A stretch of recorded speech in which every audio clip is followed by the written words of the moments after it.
자, 오늘 누가복음 마지막 시간 57번째입니다. 제목은 예수님은 부활 이후에 뭘 하셨을까? 흥미로운 주제죠. 부활 이후에 뭘 하셨을까? 저도 뭐 별거 없겠지 생각했는데 준비를 해보니까 재미있었어요. 일단은 설교를 크게 두 구조로 한번 가보겠습니다. 무엇 하셨는지 따따따 본 다음에 그것이 우리에게 주는 의미를 나중에 정리를 해보려고 해요. 자, 제가 이렇게 사실 센 노란색 남방을 입고 싶었는데 그런 남방이 없어서 부활, 병아리, 센 노란색 이렇게 가볼려 했는데 일단 센 노란색이라고 가정해 주세요. 자, 예수님은 부활 이후에 여러 번 나타나셨습니다. 그리고 생각보다 바쁘게 보내셨습니다. 먼저 지난주에 언급드렸던 것처럼 부활하신 예수님은 막달라 마리아에게 나타나셨습니다. 그런데 오늘 설교 제가 완전 초보들에게 하는 것처럼 전부 다 피고 읽고 그러진 않을 거예요. 성경을 좀 읽어서 제가 말로만 설명을 해도 어느 정도는 이해할 수 있다라는 것을 전제로 하고 설교를 하도록 하겠습니다. 막달라 마리아에게 나타나신 거 아시죠? 자, 요한복음에 있는 사건인데 요한복음 20장 15절에 막달라 마리아가 예수님을 보고는 동산직인 줄 알았어요. 동산직인 줄 알고 예수님의 시체에 염을 하고 싶은데 시체가 어디 있습니까? 제가 모릅니다. 알려주세요. 그랬는데 예수님께서 마리아야 라고 하시니까 예수인 줄 알아보고는 라비어, 라보니 이렇게 이야기하거든요. 이 사건, 이 첫 번째는 막달라 마리아에게 나타나셨어요. 이게 부활하신 날 당일날 있었던 일들입니다. 두 번째는요. 예수님의 부활을 전해 들은 여자들이 다른 남자 제자들, 사도들한테 예수님의 부활 소식을 전하려고 달려가던 도중에 그 여자들에게 두 번째로 나타나십니다.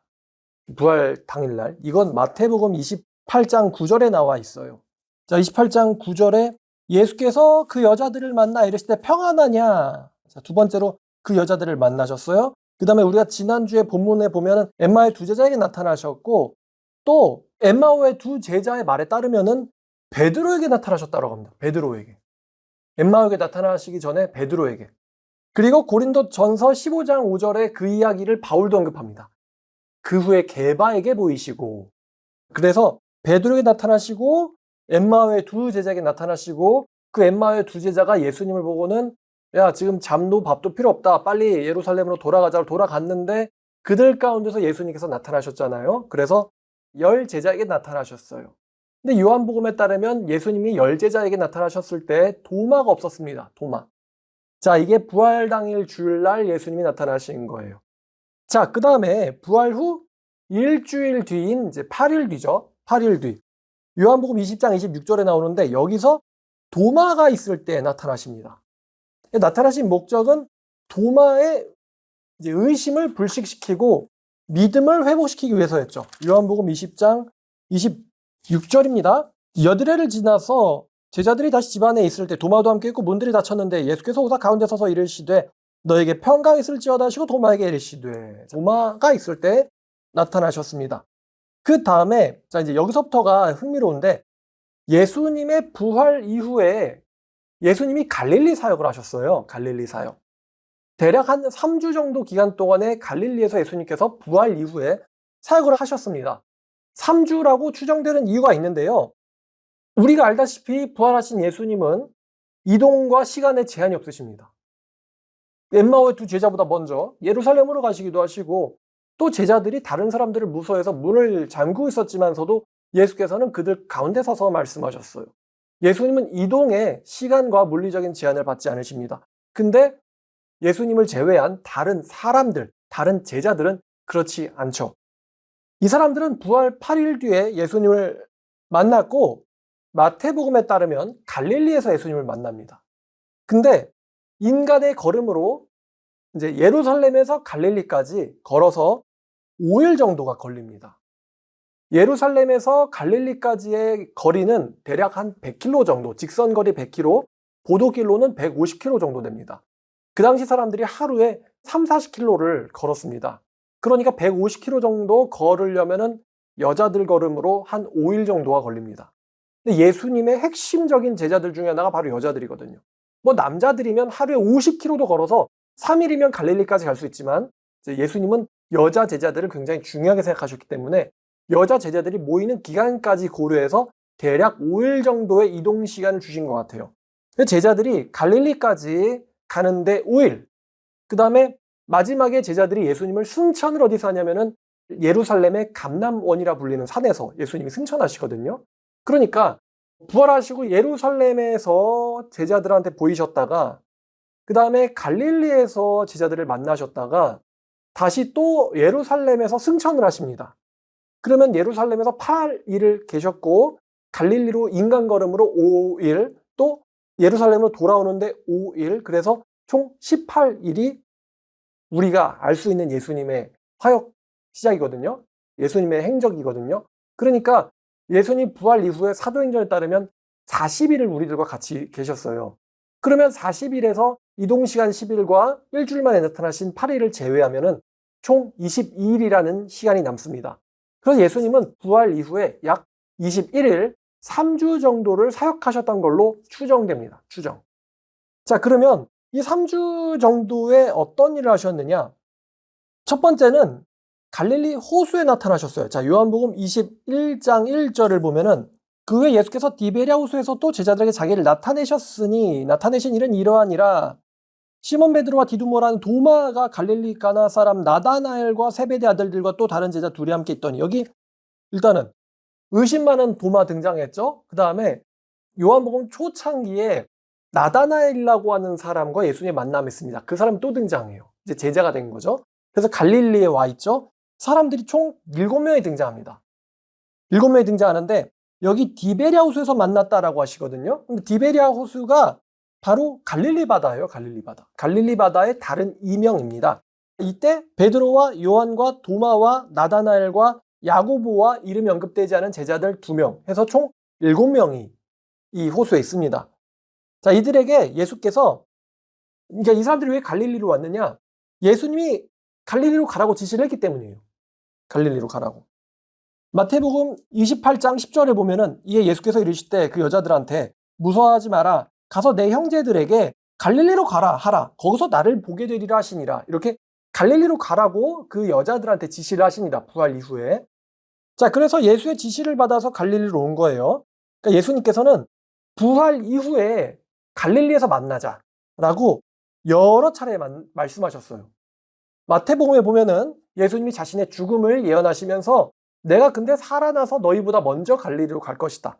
유월절 때 갈릴리에서 만나자라고 돌아가시기 전에 말씀하셨고, 또 부활 직후에 천사들을 시켜서 그는 여기 계시지 않다. 갈릴리라고 천사들을 또 시키셔가지고 갈릴리에서 보자라고 말씀하시고, 또 부활 직후에 여자들을 직접 만나셔서 갈릴리에서 보자라고 말씀을 하십니다. 그러니까 갈릴리에서 보자, 갈릴리에서 보자, 갈릴리에서 보자. 부활 직후에 갈릴리에서 보자. 자, 예수님께서는 승천 이후의 사역 무대로 갈릴리를 정하신 거죠. 근데 예수님은 이 시몬 베드로한테 갈릴리에서 물고기 잡으라고 명령하신 적은 없어요. 근데 이 베드로와 함께 있던 사람들이 원래 예수님과 첫 만남 때도 그랬지만 이 사람들 원래 직업이 전문 어부들이죠. 그러니까 이 사람들이요, 기다리는데 심심도 하고 또 할 것도 없으니까 지금 예수님과 갈릴리에서 만나기로 했지만 언제 만나자, 어디서 만나자라는 약속이 되어 있지 않았어요. 그러니까 이 베드로와 다른 동료들이 야, 물고기 잡자. 그래, 나도 가겠다. 이렇게 된 거예요. 자, 시몬 베드로와 디두모란 도마. 자, 2절 요한복음 21장 보고 있습니다. 3절에 시몬 베드로가 나는 물고기 잡으러 가노라 하니 그들도 우리와 함께 가겠다 하고 나가서 배에 올랐으나 그날 밤에 아무것도 잡지 못하였더니, 이제 재밌는 추론이 가능한데 갈릴리에서 보자고 했지 언제 보자, 어디서 보자라는 약속은 정해진 거 아니었단 말입니다. 질문. 예수님은 이 사람들의 위치를 어떻게 찾아내셨을까? 레이더로, 아니면 위치 추적으로, 아니면 추리와 추론으로. 그들은 원래 할 게 없으니까 물고기 다 잡지 않을까? 아니면은 그냥 하셨다. 그냥 하셨다가 맞겠죠? 부활하신 예수님이니까. 그럼 왜 베드로의 갈릴리에서의 첫째 만남에 이제 7명 중에 이제 주인공이 바로 베드로인데요. 예수님이 왜 베드로에게 중요하게 만남을 가지셨을까? 여기 보면 어부 베드로가 예수님과 만나는데 이 외에도 지금 6명이 더 있단 말입니다. 근데 베드로와의 대화를 중점으로 다루고 있는데 그 이유가 베드로가 사실 예수님을 모한 상태예요. 왕 배신한 상태죠. 왕 배신을 한 상태이기 때문에 예수님은 괜찮아요. 예수님 상처 안 받았어요. 예수님 상처 안 받았는데 지금 누가 지금 마음에 지금 짐을 지고 있어요? 베드로가 마음에 짐을 지고 있죠. 그래서 이 마음에 무거운 짐이 있는 베드로의 마음에서 제사제도 제가 말씀드릴 때 죄 졌으면은 하나님께 그러니까 숨겨둬야 돼요. 하나님께 가야 돼요. 하나님께 가서 잘못했어요라고 자백을 하고 회개를 해야 됩니다. 하나님께서 그걸 원하세요. 숨겨도 꽁꽁 이거 좋아하시지 않습니다. 그 베드로 왜냐면 그 사람을 위해서 하나님과의 관계에 껄끄러운 게 있으면 안 되니까.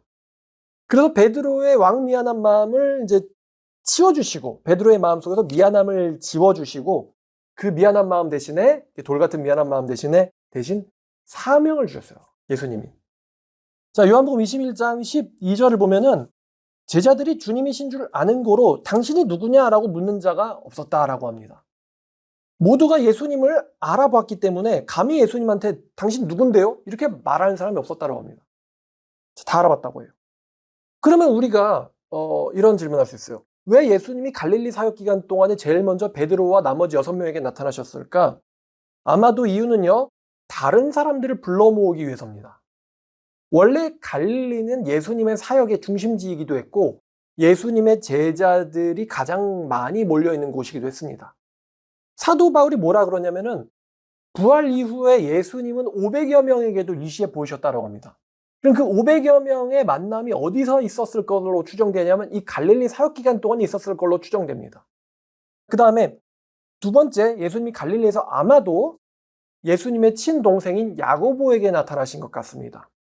예수님이 야고보에도 보이셨다라고 바울이 이야기하는데 예수님이 원래 갈릴리 출신이잖아요. 그래서 야고보 등 예수님의 친동생들도 갈릴리에 있었을 것이고 성경에 따르면 예수님의 친동생들은 예수를 믿지 않았다. 큰형은 미쳤다라고 생각했단 말이에요. 근데 부활한 이제 형을 만남으로써 예수님의 친가족 모두가 다 그리스도인이 된 걸로 추정됩니다. 성경 저자인 야고보, 그 다음에 유다, 다 예수님의 친동생들이죠. 그 다음에 세 번째로 이제 어떤 일을 하셨냐면은 마태복음 28장 16부터 20절까지. 우리가 이 마태복음 마지막 5절을 보면은 예수님의 마지막 말씀인 것처럼 우리가 이제 마태복음을 읽을 때 보여집니다. 자, 11제자가 갈릴리에 가서 예수께서 지시하신 산에 이르러 지시받아서 이제 왔다고 하죠. 예수를 배웠고 경배한 아직도 의심하는 사람들이 있더라. 예수께서 나와 말씀하여 이르시되 하늘과 땅의 모든 권세를 내게 주셨으니 그러므로 너희는 가서 모든 민족을 제자 삼아 아버지와 아들과 성령의 이름으로 세례를 베풀고 자, 중요한 말씀이죠. 내가 너에게 분부한 모든 것을 가르쳐 지키게 하라. 볼지어다 내가 세상 끝날까지 너희와 항상 함께 있으리라 하시니라 하고 마태복음이 끝납니다. 이게 마지막 가르침인 것 같은데 아니에요. 여기 보면은 16절에 장소 배경에 등장하죠. 갈릴리라고 등장하고 있습니다. 여기서 이제 예수님이 자신이 왕되심, 예수님의 초림, 자기 비하, 이제 거꾸로죠. 다시 승귀, 왕되심, 예수께서 본인이 왕되심을 선포하시고 이 제자들에게 지상대명령이라고 불리는 가르침을 주십니다. 모든 민족을 제자 삼아라. 자신의 왕권 선포 및 지상대명령을 내리십니다. 이 왕되심과 지상대명령이 갈릴리의 사역 21일간의 예수님의 3주간의 가르침에 대한 핵심입니다. 핵심. 이 예수님의 마태복음에 나와 있는 갈릴리에서의 사역은요. 조금 전에 말씀드린 것처럼 갈릴리에서 예루살렘의 거리가 걸어서 5일 거리이기 때문에 예수님은 사실 갈릴리까지 순간이동을 하실 수가 있는데 제자들은 아니잖아요. 그래서 예수님이 지상대명령을 한 번이 아니라 21일간에 걸쳐서 여러 번에 걸쳐서 주신 것으로 추정할 수가 있습니다. 일단 성경에 기록된 것만 해도 예수께서 부활하신 당일날 제자들한테 이렇게 말씀하셨어요. 아버지께서 나를 보낸 것처럼 나도 너를 보낸다. 첫 번째 가르침이죠. 다음 두 번째, 베드로한테 말씀하셨어요. 내 양을 쳐라. 그 다음에 세 번째는 이 갈릴리에서 가서 모든 민족을 제자 삼아라. 그다음 네 번째는 사도행전에서 승천 직전에 성령 임하시면 땅끝까지 가서 내 증인이 될 것이다. 기록된 것만 4번입니다. 자, 이렇게 21일 동안의 사역에서 왕되심과 지상대명령에 대한 가르침을 주셨고 이때 모든 사도들과 500명의 제자들이 예수님의 부활체를 목격을 했습니다. 마지막으로는 승천 당일이죠. 사도행전 1장인데 승천 당일 사도행전 1장 4절 및 8절인데요. 1절부터 4절까지 보겠습니다. 예수께서 행하시며 가르치시기를 시작하심으로써 그가 택하신 사도들에게 성령으로 명하시고 승천하신 날까지 이를 기록하였노라. 그가 고난받으신 후에 그들에게 확실한 많은 증거로 친히 살아계심을 나타내사 40일 동안 그들에게 보이셨고 하나님 나라의 일을 말씀하시니라. 사도와 함께 모이사 그들에게 분부하여 이르시되 예루살렘을 떠나지 말고 내게서 들은 바 아버지의 약속을 기다려라. 자, 첫 번째는 성령을 약속하셨죠. 승천 전에. 그리고 또한 6절, 7절을 보니까 그들이 모였을 때 예수께 여쭈어 이르되 주께서 이스라엘 나라를 회복하시면 이때입니까? 자, 8절. 오직 성령이 너에게 임하시면 너희가 권능을 받고 예루살렘과 온 유대와 사마리아와 땅 끝까지 이르러 내 증인이 되리라 이 말씀을 하시고 그들이 보는데 올려져 가시니. 12절을 보니까 제자들이 감람원, 이제 감람산이죠. 감람산에서부터 예루살렘으로 돌아오니. 예루살렘에서 가까운 산이었다. 이렇게 마지막 장소는 예루살렘 근처의 감람산이었습니다. 자, 이 마지막 승천 당일날에는 성령님을 약속하시고 그리고 성령님을 받게 되면 너희들이 해야 될 일 지상대명령을 말씀하셨죠. 이게 예수님이 부활 이후에 40일 동안 하셨던 일들입니다. 근데 제가 이 예수님의 부활 이후 40일 동안을 생각을 해보다가 이런 질문, 아마 여러분들도 하셨을 것 같아요. 이런 질문이 두 가지가 떠올랐는데, 첫 번째, 왜 예수님은 부활 뒤에는 항상 제자들과 같이 다니지 않으셨을까? 왜 예수님은 부활 뒤에 제자들과 항상 같이 다니지 않으셨을까? 일단 부활 이후에 첫 번째로 보여주시고 나서 8일 동안 기록이 없죠. 부활 일주일 만에 두 번째로 나타나시고, 그 다음에 부활하신 뒤에 제자들이 이제 8일 뒤에 야, 너네 왜 아직도 안 가냐? 갈릴리로 가라고 했잖아. 얘네들이 이제 갈릴리로 간단 말입니다. 근데 이 사람들이 갈릴리로 갈 때 예수님이랑 같이 가지 않았어요. 따로 갔습니다. 갈릴리 도착해서도 예수님 못 만났으니까 나는 물고기 잡으러 가겠다. 아이, 그래. 나도 같이 가자. 이렇게 된 거죠.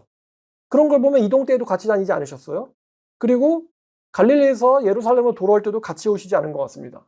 그리고 또한 21일간 사역하실 때도 항상 원래 그러셨듯이 동고동락, 같이 자고, 같이 먹고, 같이 생활하고 그러지 않으셨던 것 같아요. 그래서 그때 기록이 상당히 이제 우리가 이제 상상을 할 수밖에 없죠. 부활 뒤에 왜 예수님은 제자들과 같이 다니지 않으셨을까? 원래는 같이 다니셨는데, 배도 같이 타시고, 밥도 같이 드시고, 잠도 같이 주무시고, 그리고 체포당할 때도 그 옆에 제자들이 있었죠. 제자들이 예수 못 만나고 고기나 잡겠다라고 하는 걸 보면은 왜 그러셨을까? 여기에 왜일까요? 두 가지의 이유가 있습니다. 첫 번째는 홀로 서는 훈련입니다. 이제 예수님의 승천 뒤로 제자들은 예수님을 더 이상 보지 못합니다. 더 이상 예수님을 붙잡지 못합니다. 더 이상 예수님의 음성을 직접 들을 수가 없습니다. 물론 바울 같은 예언이 있지만 말입니다. 직접 예수님과 같이 다니지 않고서 평생 동안 전도자로서 살아야 합니다. 예수를 보지 못하고 전도자로 산다는 건 예수님께서 그들을 내버려 두겠다는 이야기는 아닙니다. 공생이 하셨을 때처럼 예수님과 같이 부대끼면서 전도하고 다녔던 그 상황이 더 이상 아니게 된다는 것입니다. 예수님이 공생하셨을 때는 제자들이 와서 예수님께 막 하소연하고 불평하고 왜 그러셨을까라든가 아니면 뭐 좁다, 뭐 너네들 오지 마라, 뭐 이런 상황이었어요. 사실 전도를 해도 전도가 안 되더라도 무슨 일을 겪더라도 다 바로 옆에 예수님이 계십니다. 근데 부활 뒤에, 특히 승천 뒤에는 그렇지 않습니다. 이제 그들은 스스로가 스스로의 권위와 책임을 가지고 전도자로서 살아야 합니다. 더 이상 예수님의 돌봄 밑에 있는 병아리들이 아니라는 것입니다. 즉 독립이죠. 그래서 그 독립을 위한 중간기간, 준비기간으로서 예수께서는 부활 이후에는 제자들과 항상 같이 계시지 않으셨습니다.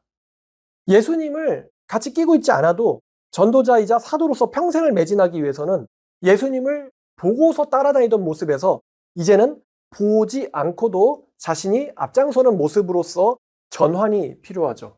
그래서 40일 동안 예수님께서는 제자들과 항상 같이 않으셨던 것입니다. 일단 두 번째 이유는 뭐냐? 예수님은 부활 이후에 영광스러운 모습으로 변화되셨어요. 예수님의 부활체는 영광스러운 신령체입니다. 글로리, 영광이 같이 있죠.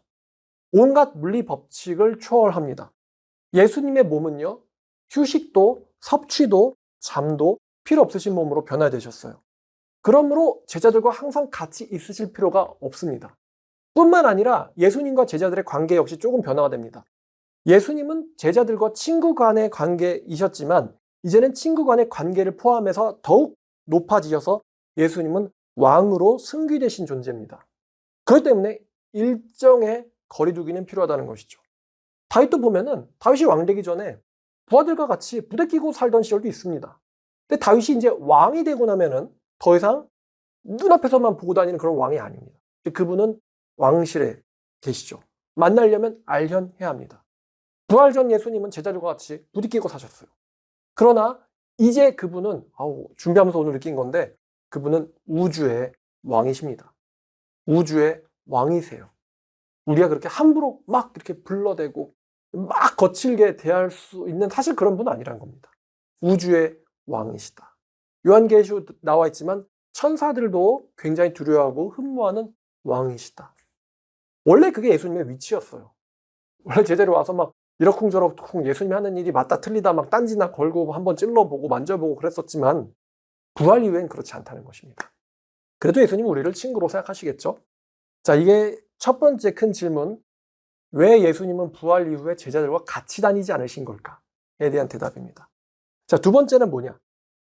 이건 우리의 개인적인 궁금한 건데 예수님의 외형과 목소리가 부활 이후에 어떻게 변했을까? 마가복음 16장 12절을 보면은 여러분들 알고 계실 것 같아요. 예수께서 두 사람이 걸어서 시골로 갈 때 그들에게 다른 모양으로 나타나셨다. 그래서 두 사람이 가서 남은 제자에게 알렸을 때 믿지 않았다라는 말씀이 있습니다만 여기서 두 사람이 이제 엠마오 사건이죠. 여기에 다른 모양이라는 것은 외형이 변화되었음을 우리에게 나타냅니다. 실제로 엠마오의 두 제자는 지난주의 설교처럼 2시간 거리, 3시간 거리를 걸어갔단 말이에요. 그러면은 2-3시간을 같이 있었으면 충분히 이건 몰라볼 수가 없습니다. 같은 사람이라면. 예수님이 뭐 마스크 쓴 것도 아니고 가면 쓴 것도 아닌데 이 두 사람은 예수님을 3시간 동안 알아보지 못합니다. 예수께서 축사하신 다음에 음식을 주셨을 때 그때 그들의 눈이 밝아져서 알아보았다라고 합니다. 즉 외형의 변화가 있었던 것이죠. 심지어 막달라 마리아조차도 예수님을 알아보지 못합니다. 정면에 보고서도 동산직인 줄 알고는 내 주의 시체를 주세요라고 이야기합니다. 예수님이 10제자에게 부활하시고 나서 나타나셨을 때도 10제자는 예수님이다! 이게 아니고 무서워가지고 귀신을 보는 줄 알았다 그래요. 그러자 예수님께서 자신의 서은을 보여주시면서 나다라고 말씀하시니까 그때서야 제자들이 조금 제정신이 돌아옵니다. 제자들이 예수님의 못자국, 옆구리 자국을 봤을 때 돌아가신 그분이 맞구나라고 믿게 되죠. 그런데 반대로 예수께서 요한복음 20장 16절에서 마리아야 라고 했을 때 마리아가 또 예수님임을 알아봅니다. 또 예수님의 육체에는 부활하신 육체에는 예수님께서 부활하시기 전에 갖고 계셨던 성은이 남아있었죠. 아마도 일부러 남겨놓으신 것 같긴 합니다. 그러면 예수님의 목소리와 모습에서 부활하시기 전에 육체의 모습과 어느 정도의 유사성 혹은 연관성이 있었음을 우리가 알 수 있습니다. 만약에 목소리도 외형도 전혀 다른 사람이라면은 그러니까 내가 알아보기 전에도 동산직이었고 알아보고 나서 이 사람은 다른 사람이라면은 마리아, 당신 누구예요? 혹시 are you stalker? 이렇게 말하지 않았을까요? 근데 바로 라비어라고 예수님의 정체를 알게 됐죠. 즉 닮긴 했는데 완전히 똑같진 않다라는 것입니다. 닮긴 했는데 완전 똑같진 않다. 그러니까 우리의 몸, 이게 예수님의 부활과 우리의 부활을 좀 연장선에서 같이 엮어서 보면 우리의 기존의 육체와 바울이 이제 기다리고 있는 부활체 혹은 영생체 사이에는 두 가지 포인트. 연속성과 변화가 둘 다 존재한다는 걸 알 수 있습니다. 저는 이렇게 한번 말하면 좋을 것 같아요. 부활 성형. 부활하면 모습도 목소리도 업그레이드 됩니다. 다운그레이드 되진 않겠죠? 기대가 되는걸요? 성형수술 안 하시고 버티는 분들은 부활 이후에 달라진 여러분들을 보실 수도 있을 겁니다. 분명히 업그레이드입니다. 다운그레이드는 아닙니다. 기존의 그 모습과 어느 정도의 연장선에 있긴 하지만 분명히 업그레이드라고 생각합니다. 예수님이 부활체로 성형해 주시면 인간 의사들이 성형해 준 거랑 어떻게 다른 방향으로 갈지. 정말 하나님은 아름다움의 극치를 아시는 분이니까 정말 우리에게 필요한 모습으로 바꿔주시지 않을까요? 지금의 여러분들의 모습이 누구야? 김우빈인가? 그렇지 않더라도 칼이나 그렇지 않더라도 부러워하지 마세요. 부활 성경이 있습니다. 자, 오늘의 설교는 여기까지고 이제부터 결론을 말씀드리겠습니다. 자, 결론 뭐냐? 예수님은요, 자기 사람들은 다 챙긴다는 겁니다. 예수님의 부활 이후의 사역을 보면은 도마한테 나타나셨죠. 엠마의 두제자한테 나타나셨죠. 막달라마한테 나타나셨죠. 또 예수님의 이야기를 천사들한테 듣고 가던 여자들한테 나타나셨죠. 그 사람들의 이제 믿음을 다 챙기십니다. 8일 뒤에 도마한테 나타나셨죠. 베드로가 왕배신했단 말입니다. 그래서 갈릴리로 가라고 하니까 이제 충성하는 마음으로 다 같이 가긴 했어요. 다 같이. 근데 베드로의 마음엔 앙금이 있습니다. 그래서는 사도로서 사역하기 힘들죠. 그래서 예수께서는 베드로의 그 앙금을 풀어주십니다. 네가 나머지 6명보다 나를 더 사랑하느냐? 당신이 아십니다. 그래, 명령을 주겠다. 내 양을 먹이고 쳐라. 베드로의 믿음도 챙기시죠. 거기에 주로 등장 안 했지만 예수님을 알고 있었던 나머지 6명들도 그 대화를 보면서 예수님을 만났고 인격적인 만남을 가졌겠죠. 그리고 또 성경에 우리가 추정하지만 갈릴리에서 사역하실 때 부활하신 예수님을 만난 사람들. 왜 예수님이 7명을 먼저 만나셨냐? 그 7명을 통해서 갈릴리에 있는 예수님의 제자들을 모아오기 위해서예요. 부활하신 예수님이 갈릴리에 오셨고 갈릴리에서 만나자고 하셨다. 다 와라. 예수님이 500명 다 찾아다니면서 짠, 짠, 짠 이거 500번 하셔야 되잖아요. 그 진짜 성도들 500명을 예수님은 다 챙기신 거예요. 성경 이름 하나하나 다 나와 있지 않지만 말입니다. 또 야고보한테 나타나셨죠. 또 예수님의 친동생인 유다 또 예수님을 봤죠. 또 예수님의 다른 친형제들, 야고보 유다 외 다른 친형제들, 그리고 예수님의 부모님, 양가족. 이 교회사가 성경 바깥에 있는 기록인 교회사의 유세비우스의 기록에 따르면은 도미티아누스라고 하는 요한계시록이 기록될 당시에 기독교를 박해한 황제죠. 도미티아누스가 예수의 친족을 색출하라라고 명령을 내렸답니다. 이때 예수님의 친동생인 유다의 손자들도 잡혀왔다고 해요. 근데 이들의 그 정체가 이제 소박한 농부의 삶을 살고 있는 것을 보고서는 그들을 죽이지 않고 풀어줬다고 합니다. 그리고 그들은 교회에서 지도자로서 굉장히 존경을 받았다고 합니다. 유다의 손자들이. 그런 걸 보면은 예수님의 친가족들 역시 다 예수님을, 부활한 예수님을 보고 나서 전부 다, 아, 우리 형 미쳤었지. 그러니까 전부 다 그리스도인들로서, 순교자로서 변화된 걸 알 수 있어요. 보니까 유다도 순교당했죠. 자, 그래서 예수님은요, 자기 사람들을 다 챙겼다. 부활 이후의 삶의 목적을 보면요. 자기 사람들 다 챙겨셨다라는 거. 다음 또 두 번째. 예수께서 부활 이후에 주신 가르침은 전도밖에 없다라고 해도 과언이 아닙니다. 전도밖에 없다. 마태복음 28장 16절부터 20절까지 우리가 거기서 뭘 발견해요? 가서 모든 백성을 제자 삼아라. 또 사도행전에서 뭘 발견해요? 땅끝까지 내 증인이 되라. 또 베드로에게 주신 가르침에서 뭘 발견해요? 내 양을 먹이고 쳐라. 또 부활 직후에 사도들한테 어떻게 말씀하셨어요? 아버지께서 나를 보내심처럼 나도 너희를 보낸다. 즉 부활 이후에 예수님의 가르침은 전도밖에 없다라고 해도 과언이 아닙니다. 그렇게 생각하면 참 전도 활동이 중요한 것 같아요. 부활 이후의 가르침의 핵심이 전도밖에 없다는 거. 물론 예수님께서 공생애 때 가르치신 모든 내용이 포함되기는 합니다. 포함되긴 하지만 역시 제일 중요한 건 예수님이 왕이 되심, 그리고 구원자이심, 그리고 심판주의심을 가르치는 이 전도가 예수님의 부활 이후의 가르침의 핵심이라고 볼 수가 있습니다. 예수께서 도마가 없었던 날, 또 모든 사도들에게 바닷가에서, 갈릴리 바닷가에서, 또 갈릴리 산에서, 승천전 감람산에서 서로 다른 시간과 장소와 사람들에게 주신 명령은 우리가 잘 알고 있는 지상대명령입니다. 그렇죠? 증인이 되라. 이것이 예수님의 핵심 명령이죠. 우리가 좋아하는 요한계시록의 마지막 성경, 마지막 장의 가장 또 중요한 가르침이 성령께서 말씀하시기를 오라라고 말하게 만들어라. 이게 요한계시록 성경의 마지막 가르침이라고 볼 수 있겠습니다. 한번 읽어보죠. 요한계시록 22장이죠. 22장 17절입니다. 성령과 신부가 말씀하시기를 오라 하시는도다. 듣는 자도 오라라고 하게 할 것이요, 목마른 자도 오라라고 할 것이요, 또 원하는 자는 값없이 생명수를 받으라. 목마른 자는 오고 그도 오라라고 말하게 해라. 즉 전도를 명령하고 있죠. 마지막 성경의 마지막 가르침이. 자, 이게 예수님의 핵심 명령. 누가복음 이후에 바로 이어지는 성경이 바로 사도행전입니다.